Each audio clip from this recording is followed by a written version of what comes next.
Assalamu alaikum fidèles auditeurs et auditrices bu sunu kër FM comme ni ñu baaxoo di ko defee alxamis bu nekk bu 16h jotee Cap Sénégal naataange ci njiital Abdoulaye Fall en partenariat ak sunu kër FM la première radio panafricaine basée à Los Angeles di leen dicter seen émission politique de développement local et rural ki leen koy defal di soxna Mariam Sall tey ñuy dalal ci plateau bi une femme de développement ki nga xamante ne kenn dootu ko présenté ci xel mu màcc bi macha allah muy la meilleure femme de développement de sa génération muy kan di soxna Awa Thiandoum présidente du réseau national des femmes de la convergence alternative pour la prospérité Sénégal natange ñu fas yéene waxtaane tey thème bu am solo muy le partenariat local pour booster l'économie au sein de nos localités kon soxna Awa maa ngi lay nuyu di la dalal di la tàttagal te di la bàyyi nga nuyoo ko auditeurs yi balaa ñuy tàmbali émission bi. asalaamaaleykum wa rahmatullahi taala wa barakaatu. Mariam Sall maa ngi lay nuyu di la ziar di kontaan lool ci plateau bi ma invité may nuyu auditrices yi ak auditeurs yi di leen wax asalaamaaleykum wa rahmatullahi taala wa barakaatu. maa ngi ba nuyu auditrices ak auditeurs yi ba pare maa ngi nuyu PDG sunu kër FM di nuyu képp koo xam ne rek toftalu nga ci moom ak waa rajo bi yëpp maa ngi leen di nuyu bu baax a baax a baax a baax di amaan mbégte tey soxna ma dem di jàkkaarloo yow ci sa plateau bi ngir ñëw waxtaan ak yow ci mbirum koom-koom ci mbirum soqaliku maa ngi lay nuyu asalaamaaleykum wa rahmatullah. jërëjëf soxna Awa nuyoo bi jël nañ ko ci fukki loxo ndaxte danga am sa xam-xam yéene ko bokk ko askan wi tay woo ci benn yoon kon yal na la yàlla defal jàmm mu ànd ak wér ak wérle waaye comme ni mu ko waxoon te woon rek ca kaw soxna Awa tey ñu fas yéene waxtaane te di toujours ci wàllu koom-koom te ñu ne développement Sénégal dafa war a soqeeku ci biir 557 collectivités territoriales yëpp muy ci biir région yi département communes yi etc. wante avant pandémie bi suñu koom-koom dafa soxe woon pendant pandémie bi it tamit ñu gis ne koom-koom ba sax dafa nërmeelu waaye yemul ci biir Sénégal sax naan naka wër na àddina wërngal képp waaye dafa am fuñ ca tanante waaye nag kenn réerewul minde ab réew doomu réewam ñoo ko mën a tabax liggéey ko ba mu naat loolu moo tax tey may tourné ci yow Awa di la laaj sama première question lan moo ñu war a mën a yombalal ba ñu egg ci développement local. jërëjëf Mariam may kontaan lool ci laaj boobu nga ma laaj ndax li war a mën a yombal ba développement am li ci njëkk mooy nit ñi organiser wu nit ñi déggoo ndax xam nga ay nit balaa ñuy ànd il faut ñu déggoo bu ñu déggoo ku ci nekk la nga bëgg nga xam ko sa moroom lu mu bëgg ñu xam ko ba ñu boole ko mu nekk benn say boobu nag la ñuy jël suñu bëggee koom-koom am ak développement am ñu jël ko tekki ko di ko faram fàcce ku ci nekk waar wa nga nga féete ko di ci bay sa waar ba développement bi mën a am donc su ma jógee ci loolu ma wax mooy développement nit ñi ci seen bopp ñoom ñooy artisan de leur propre développement bu ñu demee développement local nag moom ci goxaan yi lañ ko wax te gox goxaan yi ku ko wax famille mu ngi ci biir, wax entreprise individuelle ñu ngi fi, entreprise collective ñu ngi fi, ñu ne groupement mu ngi fi, ñu ne association socio-culturelle mu ngi fi, ñoo xam ne dañuy taxaw di def social waaye dañuy wut bras économique boo xam ne ci la ñuy génnee li nga xam ne moom la ñuy def koom-koom. muy am ay yeneen ak yeneen ci la union de groupement yi di sosoo, ci la fédération di sosoo, association yi aussi ñu nekk ci gox goxaan yi. Donc développement ñooñu la tënk, mais nag il faut ñu bokk gis-gis, il faut ñu déggoo ba pare seeni diggante communication lal ko. boo déggee ma ne communication lal ko mooy nañ ko def boo gis nañ ko waxtaan moo ko jiitu. Donc foofu la développement tënku. buñ ko defee rek ñëpp ba développer synergie yi ñëpp dañuy daal di yëg seen bopp gis seen bopp.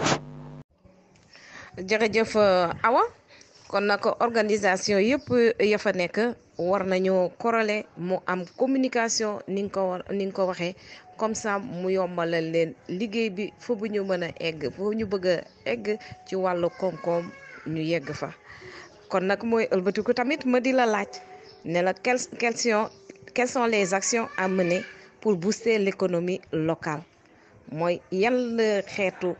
jéego la ñu war a mën a def wax fa dëgg yàlla pour mën a yokk koom-koomu gox-goxaat yi. Mariam xanaa dina kontaan si yow rek ak yëngu-yëngu yi nga xam ne moom la ñu war a def pour booster l'économie locale dañoo bari, waaye comme ni ma ko waxee sànq rek nañ ko def boo gis nañ ko waxtaan moo ko jiitu. ndax développement local yomb nañu ci ñi nga xam ne ñoom ñoo ko bëgg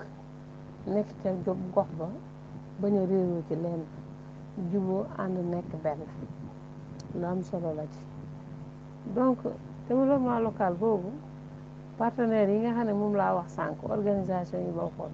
ñooñu ñooy constituer le partenariat local. mais partenariat local boobu dafa am ñoo xam ne ñoom ñoo leen di gunge, muy mairie bi di préfecture bi di tam les acteurs intervenants, mooy ñi nga xam ne dañoo jóge feneen di ñëw ci gox bi te ñoom développement moo leen tax a jóg, jàppale askan wi pour ñu am koom-koom daal di organiser wu itam. bu ñu organiser wu tënku noonu ba pare ci GIE yeeg famille yeeg yooyu yëpp ñooy constituer partenariat local, mais dañuy dem au niveau de la préfecture ñu organiser wu def benn cadre local de développement, loolu la ñuy woowee CLD. cadre local de développement boobu nag ci la ñëpp di tënku, ndax ku ci nekk rek am nga fa représentant. chef coutumier yi mooy kilifa aada yi dañuy am représentant, chef de quartier yi ak chef de village wala chef de village ñoom tam dañuy am représentant. organisation féminin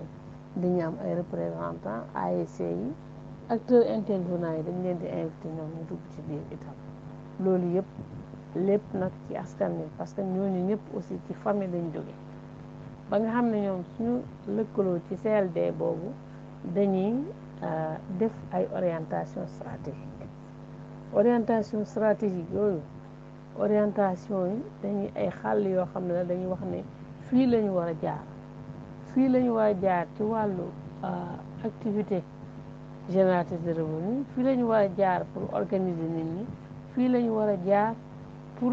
nit ñi mën a jot ci suuf si, war a jot ci xaalis bi. ndax umpale wuñ ne acteurs intervenants yi ñooñu dañuy andi xaalis,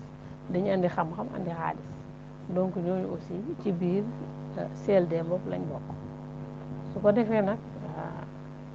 partenariat bi daal di doon pour nag ñu booster économie locale bi, il faut ñuy yëngal loolu yëpp, mooy maanaam il faut ñu créer ay synergie mooy CLD boobu organiser nañ ko ba pare ñu ne ñun kat mois de décembre teru na nañu tase il faut ñu définir les grandes orientations stratégiques yooyu ñu définir ko ak ay axe bu ci nekk aussi am na ay yëngu-yëngu yoo xam ne war nañ ko cee tënk comme bu ñu ñëwee ci axe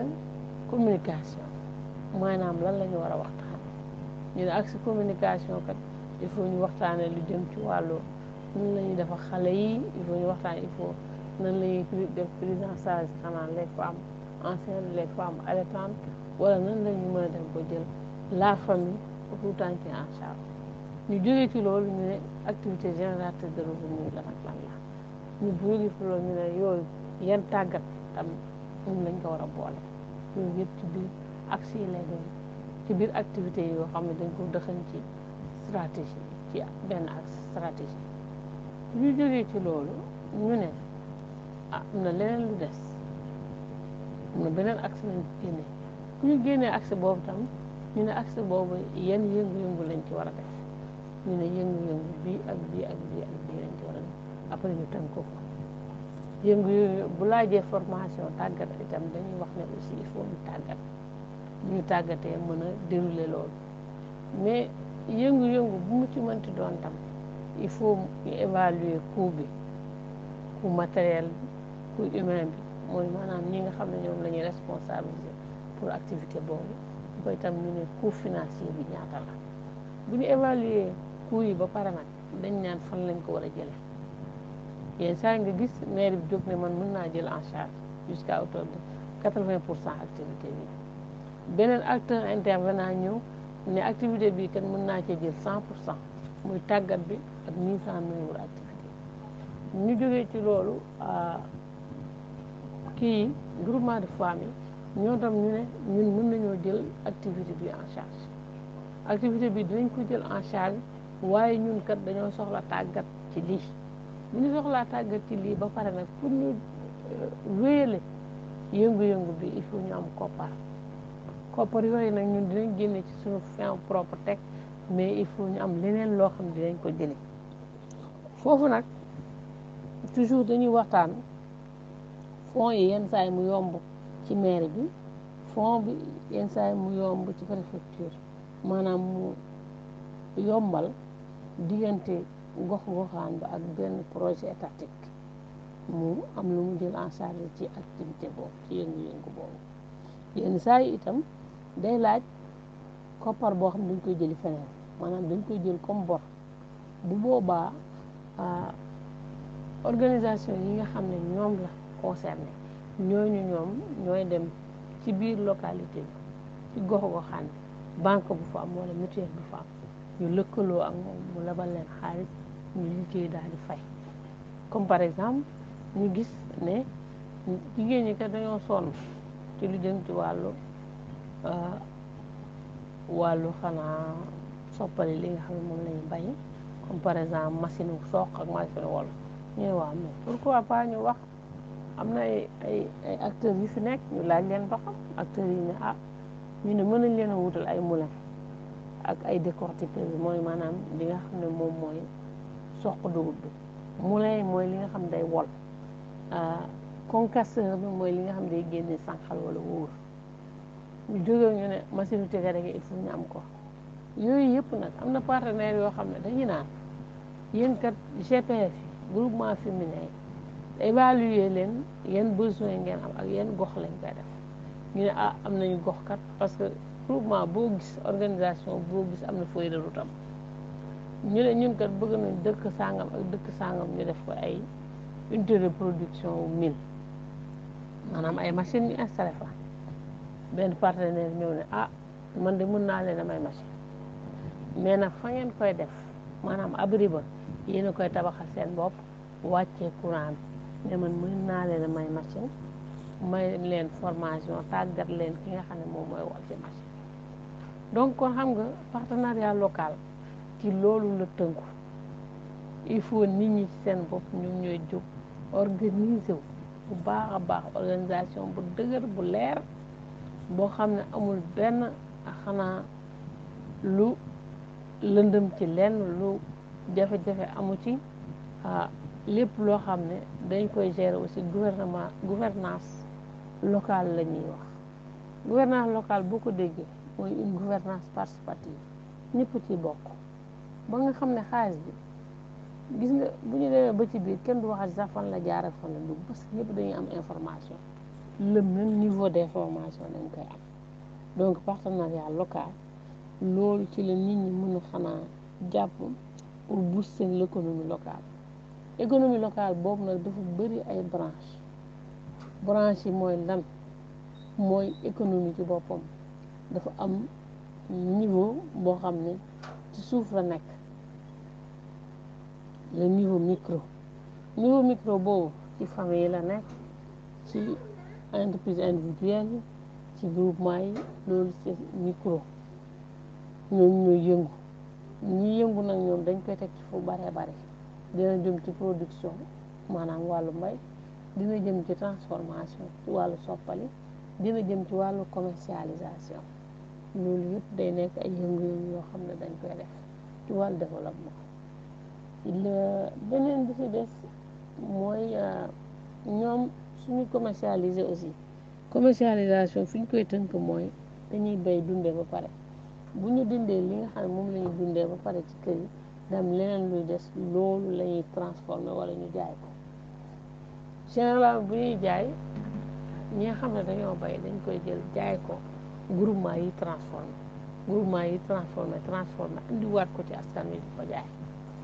donc loolu aussi bu ci nit ñi jàppee ñoom ñëpp di ko jënd loolu day tax koom-koom bi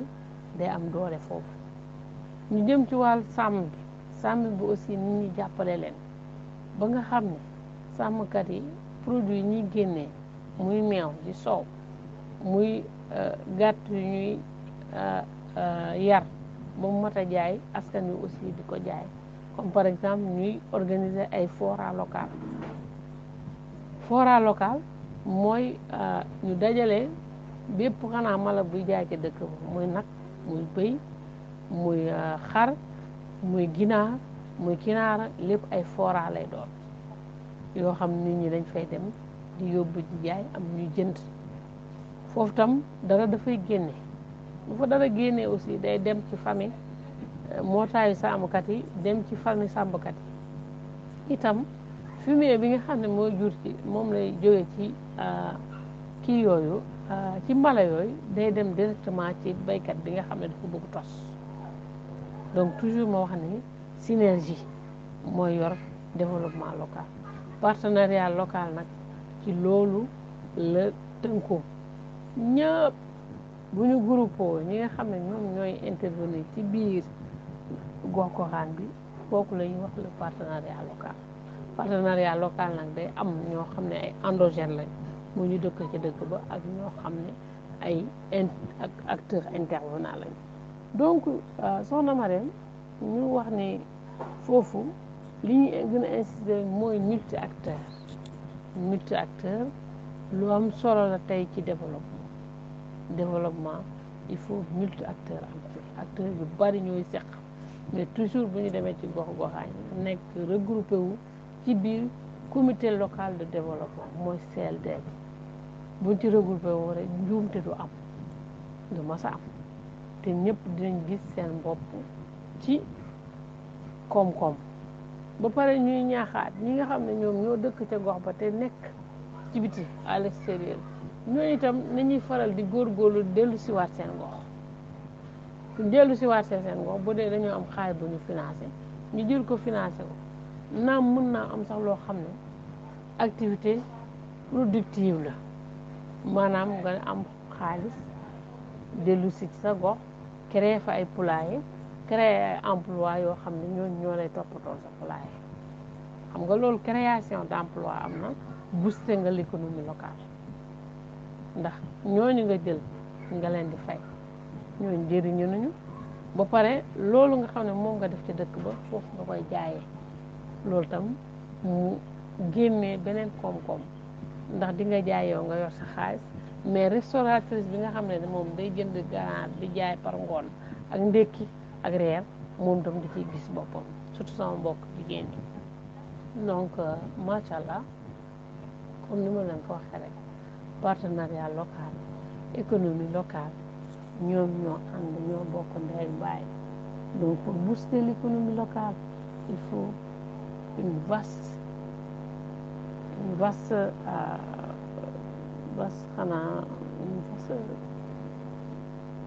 une unité